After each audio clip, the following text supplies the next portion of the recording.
అధ్యక్ష, మా హుజరాబాద్ నియోజకవర్గంలో కల్వల ప్రాజెక్ట్ అని మానకొండూరు కాన్స్టిట్యున్సీలో వస్తుంది. బార్డర్లో దాని కింద ఆయకట్టు 6-7 ఎకరాలు వస్తుంది.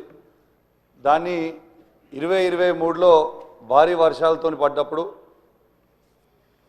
ఆ ప్రాజెక్ట్ అనేది కొట్టుకుపోయింది. చాలా సంవత్సరాలది. ఆనాడు కేసీఆర్ గారి నాయకత్వంలో 70 కోట్ల రూపాయలతోని డిపిఆర్ చేసి పంపడం జరిగింది. ఇప్పటిదాకా పెండింగ్ ఉంది. దయచేసి గౌరవ ఇరిగేషన్ మంత్రి గారిని, ముఖ్యమంత్రి గారిని కోరుతా ఉన్నాను, ఆ ప్రాజెక్ట్ని దయచేసి శాంక్షన్ చేసి కంప్లీట్ చేస్తే కింద రైతులకి 6-7 ఎకరాల ఆయకట్టు వస్తుందని చెప్పి కూడా ఈ సందర్భంగా తెలియజేస్తా ఉన్నాను.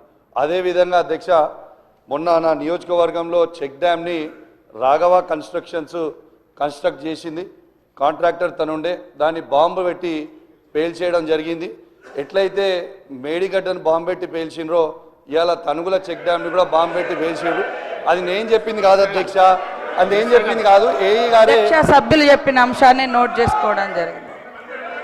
కొత్త ప్రభాకర్ రెడ్డి గారు అధ్యక్ష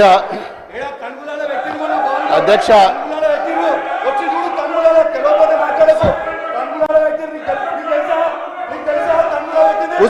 కూసో ప్లీజ్.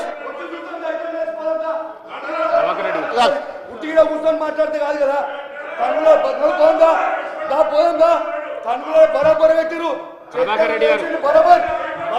అధ్యక్ష, దుబ్బాక నియోజకవర్గంలో అధ్యక్ష మరి 8 మండలాల అధ్యక్ష మరి. ధన్యవాదాలు అధ్యక్ష. గత నెల జరిగిన మోంతా తుఫాన్ వల్ల అధ్యక్ష మనందరికీ తెలుసు, కాకతీయుల కట్టిన మహానగరంలో ఆ నగరంలో కట్టిన గొలుసు చెరువుల ద్వారా వచ్చిన ఆ యొక్క వాటర్ వల్ల చాలా కాలనీలన్నీ కూడా జలమయమైన అధ్యక్ష. గౌరవ ముఖ్యమంత్రి గారు తక్షణమే వరంగల్ నగరాన్ని విజిట్ చేసి తగిన సూచనలు ఇచ్చి అధికారులకు, అలాగే ఎవరైతే బాధితులు ఉన్నారో వాళ్ళందరికీ కూడా 1 నెల రేషన్, అలాగే హౌస్ హోల్డ్స్ అందరికి కూడా 15,000 చొప్పున ఇవ్వడం జరిగింది అధ్యక్ష. అలాగే మరణించిన వారికి కూడా 5 లక్షలు ఇవ్వడం మేము మా తరఫున మరి వర్ధనపేట నియోజక తరఫు నుండి కూడా ధన్యవాదాలు తెలుపుతున్నాను అధ్యక్ష. ముఖ్యంగా అక్కడ గోపాల్పూర్ చెరువు అని ఉంటుంది అధ్యక్ష. అది దానివల్ల ఆయకట్టు అంటే అందులో అన్యాక్రాంతం అయిపోయింది ఆ చెరువు అంతా. గత 10 సంవత్సరాలలో ఆ చెరువు యొక్క రూపురేఖలు మారిపోయి ఆ వచ్చిన వరద వల్ల ఆ చెరువు కట్ట తెగి వివేక్ నగర్ కాలనీ అని ఉంటుంది అధ్యక్ష, చెరువు కట్ట కిందనే. అది మొత్తం కూడా పాపం ఉద్యోగస్తులందరూ కూడా ఎంతో కష్టపడి సంపాదించిన డబ్బుతో కట్టుకున్న వారి హౌస్ హోల్డ్స్ అన్నీ కూడా సుమారుగా ఒక్కొక్కరికి 15 లక్షలు, 20 లక్షలు, 25 లక్షలు ఒక్కొక్కరికి నష్టం జరిగింది అధ్యక్ష.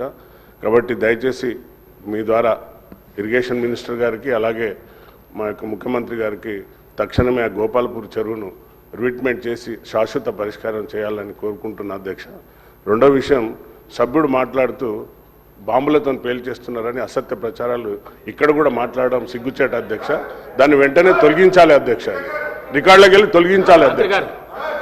భాష మంచిగా మాట్లాడమని సభ్యులు చెప్పిన అంశాన్ని నోట్ చేసుకోవడం అధ్యక్ష. శ్రీమతి కోవాలక్ష్మి గారు.